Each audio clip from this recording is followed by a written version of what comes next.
রংপুরে হাড়িভাঙা আমের শয়লা বাজার, ক্রেতা বিক্রেতার হাক ডাকে শুরু হয়েছে কেনা বেচা। আরো জানাচ্ছেন ফখরুল শাহিন।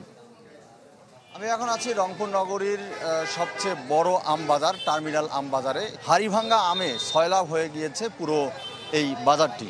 এবং আপনাকে জানিয়ে দিই, সেটি হচ্ছে যে প্রতি বছর জুন মাসে কিন্তু হাড়িভাঙা আম বাজারে আসে।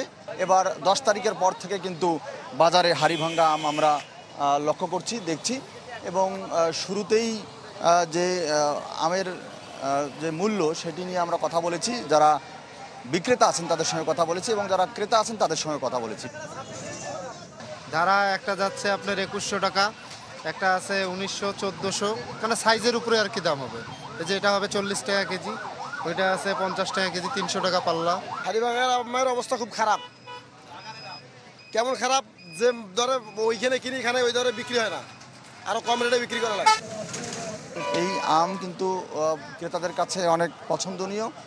তার কারণ হচ্ছে যে এই আমে আঁশ নেই। আমরা একটু এখানে ক্রেতা আছেন, হাড়িভাঙা আম কিনতে এসেছেন, একটু জানতে চাই যে বাজারে তো আরও অনেক আম আছে, আপনারা হাড়িভাঙা আম কেন কিনছেন?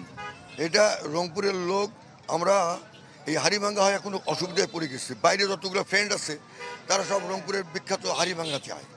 এটা আমার নিজের খাবার জন্য নিচ্ছি না, এটা আমার বন্ধুদের পাঠার জন্যই আজকে আমরা এখানে এসেছি যে আম কিনে তাদের পাঠাতে।